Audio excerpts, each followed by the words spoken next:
Time for a spiritual awakening. Time for a spiritual awakening. Today we're going to be covering our purpose in life and how to attain and fulfill that purpose. The first thing I want to say is a hearty welcome to any one and all of you who happen to be watching this video. I think it's so important that we recognize that there is no randomness, there are no mistakes, there are no coincidences. It's all synchronistic. It's all according to the divine plan, if we think that it's according to the divine plan. So the divine plan exists, and we, in our belief and trust, make it a part of our self. We integrate it. We bring it to life within our lives. So it exists. It permeates the ethers. It's everywhere. It's everything. God's plan, God's love, God's holiness is within us. It is us. However, it takes our awakening, it takes our commitment and our consciousness to that very celestial fact that makes all the difference in the world. I'll give you an example. My day can be either one of happiness and joy and freedom, or it can be one of depression and anxiety and negativity. What is it up to me? Well, it's up to me to choose God's resourcefulness within me. It's up to me to choose the happiness and the joy and the freedom. It's a decision that each one of us, through free will, has the power to make for ourselves and for the world at large. We actually affect everything and everyone through our perception. Now, if our perception is false, egoic, if you will, negative and fearful, then it appears that the world at large is negative and fearful. That's the strength that we have in the decisions that we make spiritually. Now, if I decide that the world is filled with light and love and happiness and joy and is evolving in a way that benefits everybody, heals everybody, prospers everybody, that is the world that I'm going to perceive. I, as the observer, determine the observed. This is so critical in our understanding of the bedrock of our New Thought program. New Thought means take your mind, which you control, and bring into it the new thought, the power of God, the will of God, the love and light of God. All of this makes for a new purpose, a purpose in which we're all uplifted at the same time. All minds are joined in the one Christ Buddha mind. And so when I, as an aspect of that one mind, uplift and fulfilled by the decision that there's light and love rather than darkness and fear, I, as an aspect of that one mind, am uplifting the one mind in alignment with its uplifted state that already exists within that one mind. I'm aligning with it. I'm saying I agree with it. I'm giving it more juice. And the juice, of course, is the life that each of us individualized lives. The more individualized juice, the more alignment with the one mind. The more alignment with the one mind, the more creative love and light that exists as the world, as the individual, as the evolution of the universe and the cosmos. All of this is up to me to begin with, because it's my life. And my life is in alignment with the life. The life is eternal. my life in alignment with the life, then is in its nature eternal, filled with love, filled with light. All of this exists. Well, this is our purpose then, to be in alignment with the greatest creator, the Father, Mother God, Father Heaven, Mother Earth. All of this is possible for us to be in alignment with. We take our hearts and our minds and we set them on the altar within ourselves, in the holiest of holies. And we say, here, take whatever I can give. My purpose is in alignment with yours, Father, Mother God. Give me your strength and your power to carry out that which you are extending, you have created, you are adorning the world with, you are substantiating the world with your love. I'm part of it. Count me in. Heal me so I have the strength and the power to align and to effectuate all that God stands for. I affirm that I'm whole and complete. I'm healthy and well. I'm loving and strong. I know the truth. It set me free. Love has cast out all fear in my life.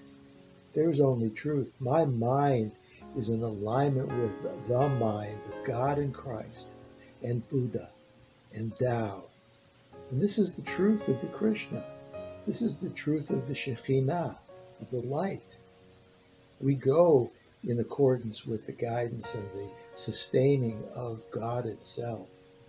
There's no escaping the allness, the omnipresence, the omnipotence, the omniscience.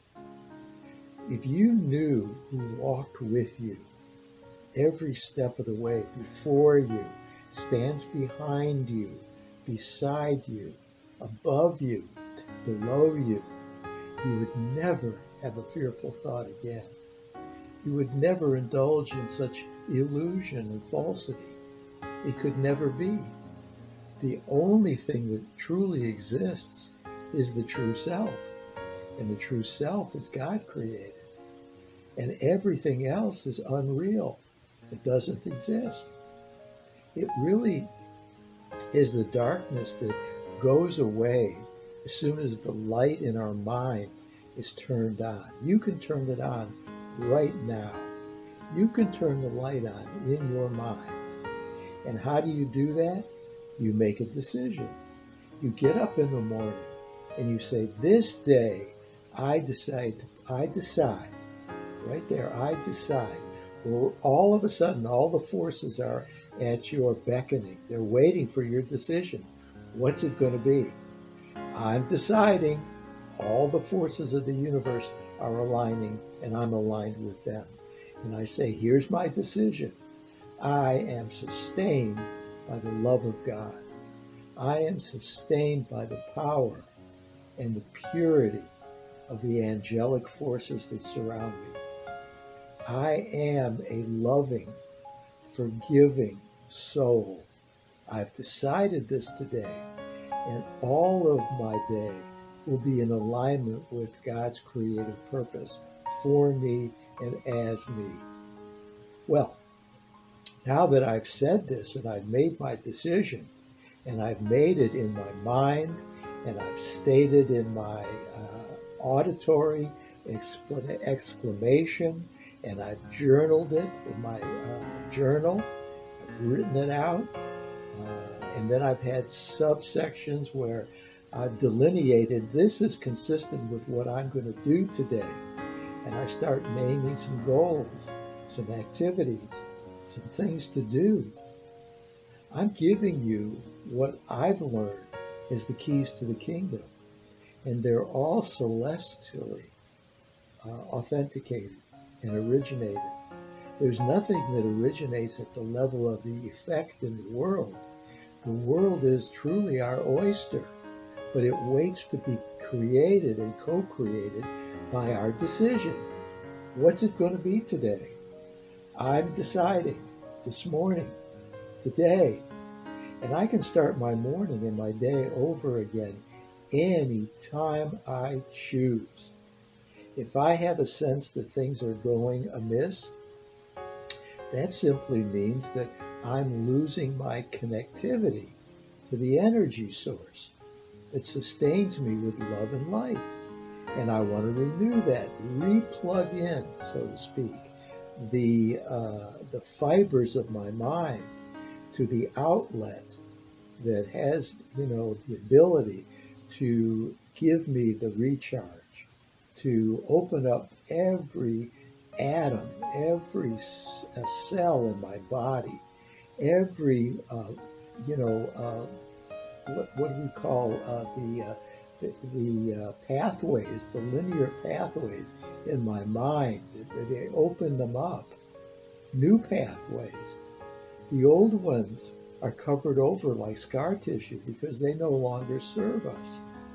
We don't use them anymore. What am I coming to? I'm coming to a new wine, and it's not in the old wineskins. It's a new wine in new wineskins at the level of brain, at the level of mind, at the level of soul, at the level of consciousness, at the level of awareness.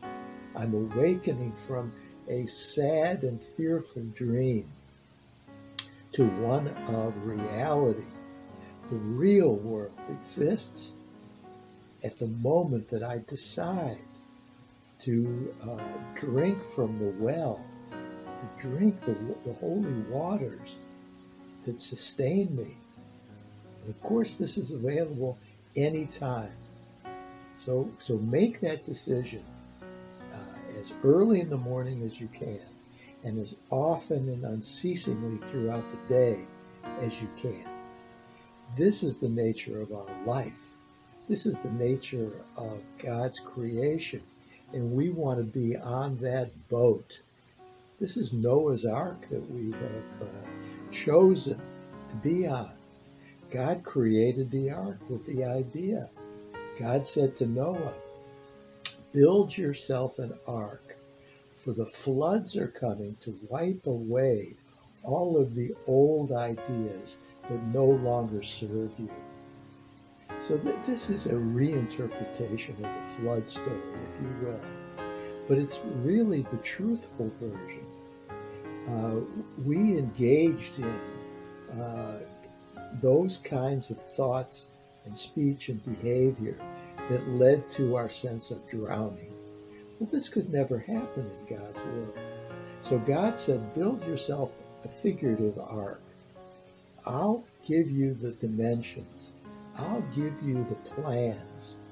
You take each day and build an ark with my guidance. And what we're going to do as you and I ride this ark together, the ark of peace, and you will bring your brothers and sisters with you. Of course, you're not going to be alone on this ark. I'm with you, God says, and your brothers and sisters are with you. And we will ride above the waters that were consuming us and taking us over. You will now be gliding in the flow of the waters, the everlasting love, the everlasting light, the guidance of the Holy Spirit. This is within you. Ride the boat that God has given you the dimensions and the blueprint for. What we need to do is sit in our planning session, which I call prayer and meditation. Sit in your planning session at the beginning of your day and build your ark, which will be boarded 2 by 2. You and your neighbor, and again you and your neighbor, you and your spouse, you and your partner, you and your brother and sister, you and your spouses, you and your siblings, you and your neighbor. I don't know if I've mentioned everybody, you and the world. You're going to board your ark 2 by 2. and it's built according to God's dimensions and blueprint. And it all starts with a decision. When we sit in prayer or meditation in our planning session and we say, I'm deciding for the ark today, I'm going to board it with all of my brothers and sisters. This is the truth for me today. And this day will be holy. And throughout the day, you will then release a dove. The dove will then show you, when it comes back to the ark, whether there is land yet or not. If the dove comes back without anything in its beak, well, we know that the waters are still covering over it, and we have more work, more sailing to do. We're going in the right direction. We send the dove back out again. Well, it comes back empty, and we know we have more sailing to do. It's a joyous trip. Well, then finally we send out the dove again, and it comes back to the ark with some vegetation in its beak, a branch. Maybe it's an olive branch. Maybe it's a flower. Maybe it's some kind of vegetation that tells us we're close to the promised land. We're close to Jerusalem. Look, the dove that I released went out, found the trees, the vegetation, the lotus flower, the lilies, and has returned to the ark to show me that the truth is within sight. We're at the gates of heaven, and we have certainly taken a good journey, a useful journey. Well, we release the dove for a last time, and this time the dove does not return, which means we've come home as well. We'll never go back to the old way of thinking, the old way of conceiving ourselves small and contracted as a body, simply as a body filled with pain and sin and guilt and punishment, sickness and illness, and ultimately mortality. No, that's not our lot in life. Our lot in life is the promised land. Gate, gate, paragate. We've sailed across the river, and it seemed like an enormous river, and we couldn't see the other side. But our friend the dove was being sent out and coming back and guiding us. You are guided by doves. And fill in for yourself how you're guided by doves. Is your health good? Is your sense of prosperity and wealth good? Are your relationships with brothers and sisters and neighbors built on love and trust? These are all indices of how our lives are going and how our crossing of the river, so to speak, in this ark of peace is going. And then finally, the dove brings back the harbinger that, yes, there is land in sight, the other side of the river. Gate, gate, paragate. Parasam gate, bodhisvaha. Never to return to the other side. We are in the promised land. This brings up in me the idea of the Exodus. Several months ago, we had our Easter and Passover season. What a wonderful time that was. We celebrated the Exodus. We celebrated the resurrection. These are all indicators that we are on a journey, and the journey is one towards peace and redemption and salvation. And it's inevitable that you will experience redemption. You will experience it, and the speed with which you experience it is totally up to you. And when you make the decision in the morning, which can be at any point during the day, to say, I've decided, and right away the universe and the cosmos takes notice because it's always listening. That's our subconscious. We're planting the seeds in the subconscious with a decision. And the decision is to align with the light and the love of Christ and the holiness of the Buddha and the refuge of the Shekhinah. Be well. Know the truth. Know it's within you. There's nothing to fear. I want to really emphasize the importance of the no fear principle. And it sounds negative. There's no fear. You can put it in a positive way and say there's all love, every moment, every day. You know, as I'm saying this, I recognize that there are so many false idols outside of me that are representative of fear. Now, my decision to indulge in, view them, perceive them, listen attentively to them, watch them, imbibe in these false idols, bow down to them, is so self-debasing. Television, newscasts, gossip, negativity in the written material, readings, pictures, whatever it is that I perceive by an ill-chosen choice, which is out of alignment with the Spirit, affects my day. It affects my evening and my nighttime dreams. How many of you have had the experience of watching some kind of violent movie or some kind of negativity in a TV show, and lo and behold, when you go to sleep that night, you're replaying that in some version, some way in your dreams? Well, that goes for your daytime dreaming as well. I mean, let's use that metaphor, which is more true than you would think. We're dreaming every day of our lives. We're dreaming every night during sleep of our subconscious and what we've taken in. So it's so important to be discerning. It's so important to be in alignment again.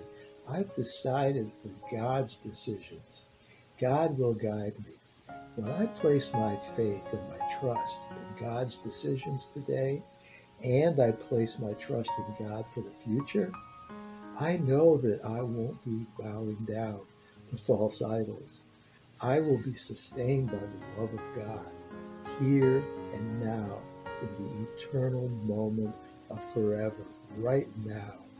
And I will not make those improper choices anymore, which keep resonating like an echo in my mind.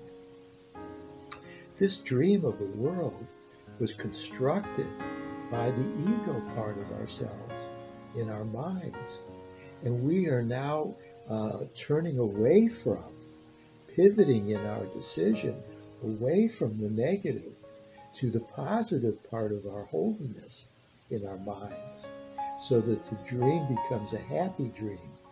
The dream becomes a dream of love and upliftment and of healing and a way of connecting, of joining, of serving in the dream with our brothers and sisters. This is what's possible. And when we lay our heads down at night and go to sleep, what kinds of dreams will we be having? We'll be having dreams similar to our daytime dream, because we're aligned with the Father, Mother, God. And those dreams are happy dreams, joyful dreams, fulfilling dreams, free dreams. We're not stuck in the body. We have the ability to fly. At a moment's thought, we can go to any corner of our world, any corner of our mind, any corner of heaven, if you will, and partake in the joyfulness and the light and the love that exists. This is the true enlightenment that we are. God created us as enlightened in the Garden of Eden. The original state of being of Adam and Eve was one of enlightenment. It's only when we went off course through taking in negativity, symbolized by the fruit of this tree that we were told not to eat of, the tree of duality, good and evil. Well, we can undo that mistake. It's simply a mistake. It's not sin. We're not forever damned by it. We're never fallen. We're always able to be uplifted by the truth, which sets us free. Now the gates have opened for us, and God takes us the final step home. God reaches out with his right hand, another metaphor, and we sit at God's right hand. Why? Because that's where we were created to be. That's who we were created to be, to sit at the right hand of God. What a glorious feeling. Can you share that with those that are possibly less awake than we are? They need to know this. It's like, animals coming to an oasis in the desert. They come to drink. They come to partake in the holy water. Be that light in the world for them, for yourself. Each time you extend the wisdom and the love, you're reinforcing the wisdom and the love within your own mind. And your own mind then expands. Your consciousness expands by giving it away. This is the difference between the metaphysical, which expands by giving it away, and the mere physical, which of course is exhausted and decreased by giving it away. So what will be your decision today, this morning, this day, however late in the day it is? You can choose again. Jesus tells us to choose again, my brother, but choose with him. Moses says, follow me, I will give you directions as we travel through the desert, or we cross the river and the Red Sea parts, and we can go through safely. Why? Because our journey is blessed by the Holy Father and the Holy Mother of all creation. That's who we are. That's what we are. Well, we've used a lot of metaphors. We've used a lot of hope, and I know the journey. I've been on it for quite some time, and I know what it feels like to be off course, and then to re-engage in the journey again with the grace of God. So like so many of our cars now, the GPS systems, we have to go back to the GPS system, the God-centered GPS system in our minds, and get back on the right track. We can do it. You and I can do it. Why? Because we're God-centered. We're empowered by the love and the light. Thank you so much for joining us. Namaste, shalom, and peace.